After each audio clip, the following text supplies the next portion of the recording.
Inter-Party Advisory Council of Nigeria (IPAC) has asked the Senate not to confirm an Abeokuta-based lawyer, Mr. Mutiu Agboke, as the resident electoral commissioner of the Independent National Electoral Commission. Agboke is one of the 28 nominees whose names were sent by President Muhammadu Buhari last March 21 for confirmation as the INEC resident commissioner. The nominees are now awaiting the results of the committee which screened them. IPAC's petition was sent to the office of the Senate President and signed by its state chairman, Alhaji Moshood Adeshino, and other executive members. In the petition made available to Rock City FM, IPAC accused Agboke of being a card-carrying member of APC who worked for the party to rig the last October 8 council poll in the state. IPAC, asking the Senate to reject Agboke's nomination, also alleges that Agboke, as a commissioner in the Ogun State Independent Electoral Commission, excluded the Labour Party and the People's Party of Nigerian candidates from contesting the council's poll. Reacting to the allegation, Agboke challenged IPAC to prove his membership of APC, his alleged attendance of its meetings, and the serial number of membership card of the party issued to him. On the alleged exclusion of two of the political parties from contesting the poll, Agboke explains that a faction of the Labour Party recognized by the party's national secretariat was allowed to participate in the poll, while PPN failed to submit names of its candidates within the stipulated period, even after extension. Nigeria Society of Engineers (NSC) has asked the Ogun State government to involve local engineers in the designing and construction of its infrastructural projects, including the road expansion across the state. The Abeokuta branch chairman of the society, Engineer Mohammed Abbas, who made the call during a courtesy call on the Speaker of the State House of Assembly, Suraj Adekunbi, in Abeokuta, says there is need to engage local engineers as consultants to some of the infrastructural projects. Most of the ongoing roads and other infrastructural development projects across the state are being handled by Chinese and other foreign construction firms. The society explains that local engineers have better understanding of the environment and should be encouraged to bring in their expertise to improve on the quality of the construction work in the state. Responding, the speaker, who is also a member of the society, pledged his support while asking engineers to engage themselves in active politics for the development of the professional body. Chief Justice of Nigeria, Justice Walter Onohe, says the Nigerian judiciary is under threat. He therefore asks Nigerians to pray for the survival of the judiciary. Justice Onohe, who raises the alarm at a Thanksgiving service held at the Methodist Church Nigeria in Abuja, asks Nigerian leaders to respect the rule of law. The Nigeria Chief Judge says that himself, judges and judicial officers are being castigated without being given the opportunity to defend themselves against the allegations.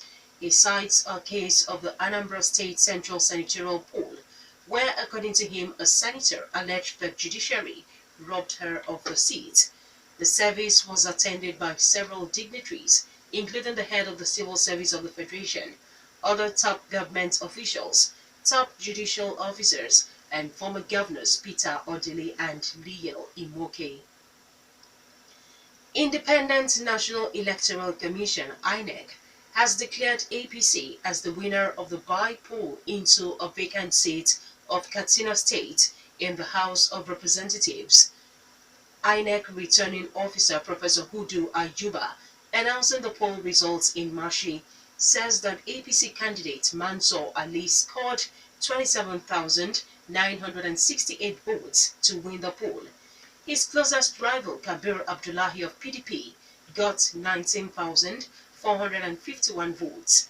The returning officer says there were 135,571 registered voters in the state, but 51,576 were accredited for the poll. Governor Samuel Atom of Benue State has joined those canvassing against the proposed autonomy for the local governments in the country. Instead of autonomy, the governor argues that what the local government system requires is restructuring. Atom, speaking to newsmen at his country home, Wanjimba, headquarters of Goma local government area, says that local government all over the world is an appendage of the state government. Other governors who had opposed autonomy for the local government are Governors Rauf Aregbesola and Abdul Fattah Ahmed. The Speaker of the House of Representatives, Yakubu Dogara, had accused the state governors of pocketing the local governments and is at the forefront of autonomy for them. Already, the Constitution Review Committee of the National Assembly has already amended the 1999 Constitution to provide financial autonomy for the councils. The Sultan of Sokoto Alhaji Saad Abubakar says the Almajiri system, which is prevalent in the north, has nothing to do with Islam. The Sultan says the Almajiri system of begging is caused by poverty and hunger. The top traditional ruler, speaking in Kaduna at the pre-Ramadan meeting of the Central Committee of the Jamaat Nasrul Islam, states that Islam encourages scholarship. It also encourages entrepreneurship and not laziness and idleness that Almajiri's system is noted for. He charges the state governments in the north to address the challenges of the Almajiri system by catering for the welfare of all the people. You are still listening to the Midday News on Rock City 101.9 FM. Up next, we bring you foreign, business and sports news. Please stay with us. On the foreign scene, Venezuelan President Nicolas Maduro has accused opposition protesters of setting alight a government supporter in Caracas on the 50th day of protests. Orlando Jose Figueroa suffered burns to 80% on his body after he was engulfed in flames. Officials said he was also stabbed in Saturday's protests. Witnesses said the crowd had accused the man of being a thief.